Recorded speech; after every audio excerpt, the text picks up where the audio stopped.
С самого детства нас учили представлять себе скульптора только в таком образе.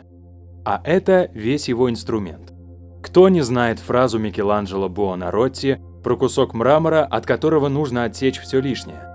Тем более, что латинское слово «скульпо» — это «вырезаю, отсекаю».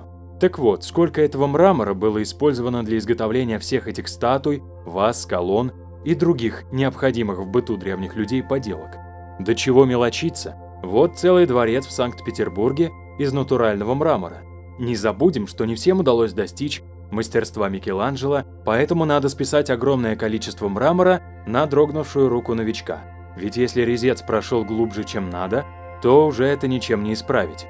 Это не картина, резинкой не сотрешь помарку и сверху не закрасишь. И нам не нужен любой мрамор, а только цельный кусок без трещин и одинаковой тональности. Бесполезно пытаться подсчитать количество скульптур прошлого и других изделий из мрамора. Прибавим сюда те изделия, которые были уничтожены или спрятаны в личных хранилищах. Но даже посмотрев на то, что осталось, не перестаешь изумляться мастерству древних скульпторов. Или, может, все же технологиям? Как, по-вашему, какой инструмент из этого набора применялся при создании этой композиции «Избавление от чар» Франческо Квироло? Как обрабатывали мрамор при создании этого шедевра? Глядя на это произведение искусства «Похищение Прозерпины», помните, что это создал 23-летний Джованни Лоренцо Бернини в 1621 году. Наша молодежь явно не тем занята. Создал такое совершенство буквально после окончания школы, а потом до конца жизни одни лучи славы. Сейчас много споров о том, как делали такие скульптуры. Официальная история мертво стоит на своем: зубило, молоток и гений мастера – все, что было использовано при обработке мрамора. В принципе, вот такой вариант еще может быть. Но в случае с мрамором одно неверное движение и все труды на смарку. Есть еще мнение, что скульптуры отливали из мрамора, предварительно создав шедевр из воска. Потом на основе таких изделий создавали формы для литья. Осталось залить жидкий мрамор и получить готовое изделие. Мы уже убеждались, что плавить камни для древних не составляло никаких проблем. Тем более, что и наличие искусственного мрамора в те времена тоже не стоит отрицать. В старых книгах писали, что при нагревании мела получали жидкий мрамор, который можно было заливать в форму. Высекание зубилом из мрамора и его отливка – это все технологии, которые мастер применяет в своей работе. Если кондитер применяет технологию выпекания булочек, как у всех, но при этом добавит свое мастерство, то его булочки будут вкуснее, чем у других. В нашем случае все мастера изготовления скульптур из мрамора собрались в солнечной Италии. Что на это повлияло, местность или климат, я не знаю. Но факт остается фактом. Все великие скульпторы родом из Италии. Вот, к примеру, один из них. Знакомьтесь, Рафаэль Монти. В 20 лет, заметьте, какие развитые юноши были в Италии, выиграл золотую медаль за скульптурную группу под названием «Александр укращает Буцефала». Затем 4 года учебы в Вене, где он работал с мюнхенским скульптором Людвигом Шаллером на создании монументального фронтона для Национального музея в Будапеште. А потом поехал в Англию в 1846 году и создал для герцога Диванширского вот это. Весталка. Жрица греческой богини Весты. Это которая после 30 лет службы в храме богини могла выйти замуж, и тогда ее звали Невеста. Далее историки описывают вообще чудеса. Рафаэль Монти возвращается в Италию, видимо по поручению герцога Диванширского, и присоединяется к Национальной гвардии в качестве одного из главных офицеров этой гвардии, чтобы поучаствовать в Рисорджименто, революции по объединению Италии. Кто его поставил главным офицером, за какие боевые заслуги, если он скульптор? А может, все проще? Герцог Диванширский спонсировал оранжевую революцию в Италии, а Монти был его агентом. Но нас интересует его деятельность как скульптора. Участвуя в 1847-1848 годах в этом, он сотворил еще одно произведение искусства. Не забывайте, что он один из главных офицеров, то есть практически один из руководителей этой революции. Так вот, если первый шедевр в вуале он создал в Англии, то, участвуя в боевых действиях революции Италии в 1847 году, у него хватило времени и сил на еще один шедевр. Ну и отгадайте, кто купил этот шедевр еще до начала выставки. Конечно, герцог Деванширский. Причем, заметьте, скульптор воюет в Италии, а герцог покупает его статуи в Лондоне. И это все в 1847 году. Видимо, Алиэкспресс уже тогда работал. Затем Монти, проиграв революцию, в 1848 году бежит в Великобританию, где продолжает творить. «Дама под вуалью». Опять «Весталка», 1860 год. «Сон скорби и радость мечты», 1861 год. Правда, проскальзывает информация, что и эту скульптуру герцог Деванширский купил в 1847 году. Наверное, это фейк. Дальше у скульптора-революционера все еще прекраснее.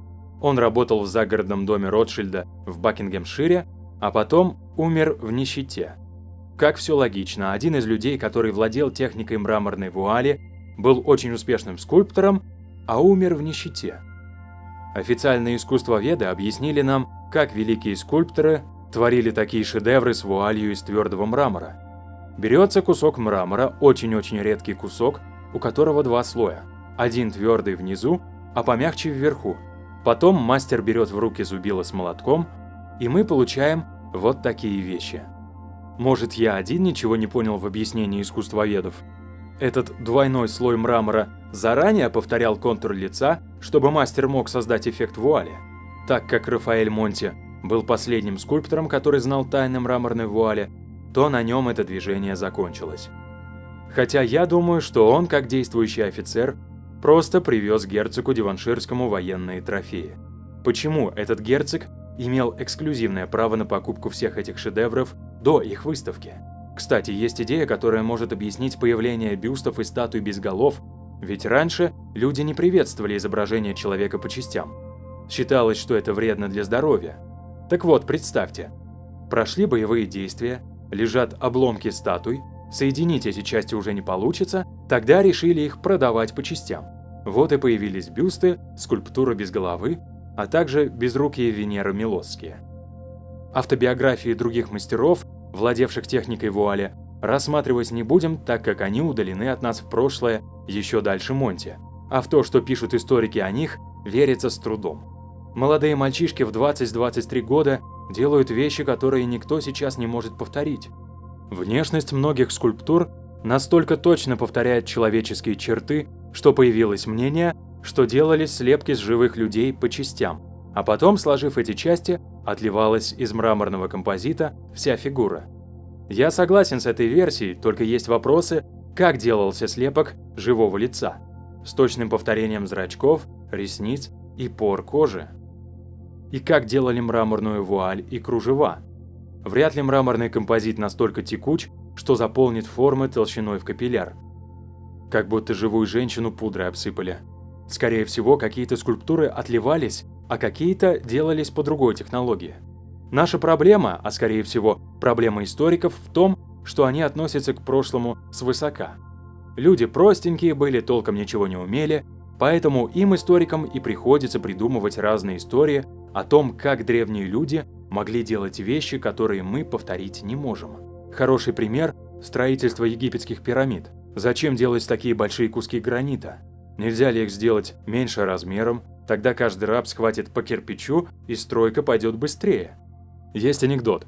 Прапорщик говорит солдатам: берете лома и подметаете плац, а один солдат говорит: так метлой подметать будет лучше, на что ему прапорщик отвечает: мне не надо как лучше, мне надо, чтобы вы замучились. Видимо, это как раз тот случай.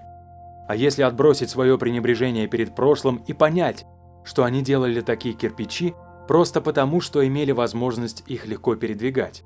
Глядя на картины мастеров, пытаемся понять, как мастер смог передать цветовую гамму.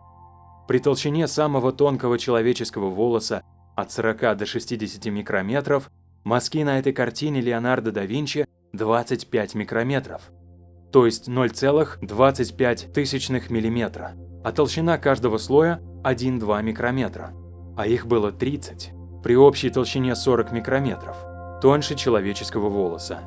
Даже если бы Леонардо всю жизнь растирал свои краски, ему бы не удалось их довести до подобной толщины гранул. Да и характер нанесения слоев говорит о том, что это работа цветного принтера.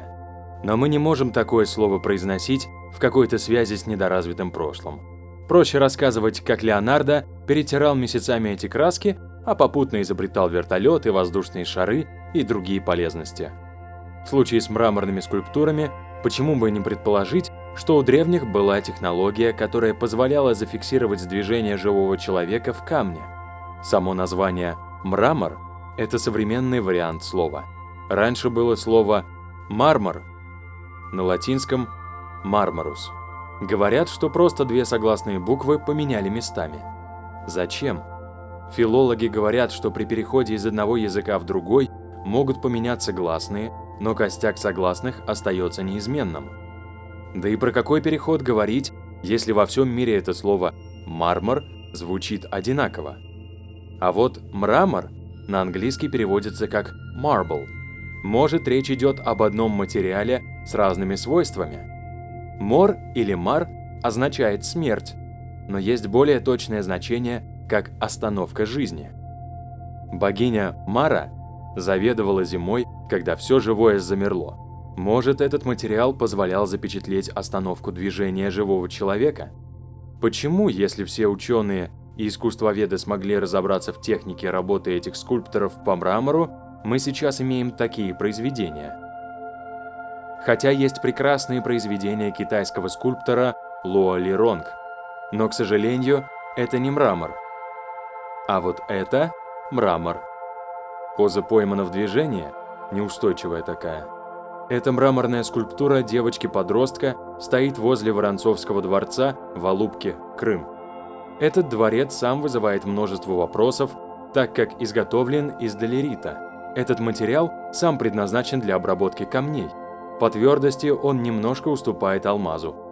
Как медным зубилом, по мнению историков, изготовить такой дворец из камня, который не поддается обработке? Ну да ладно, вернемся к статуе девочки. Видно, что это живой человек. Фактуры ткани, швы и рюшечки ничем от реальных не отличаются. Даже родинки и помятость ткани присутствуют. Но больше всего поражает живость ее лица.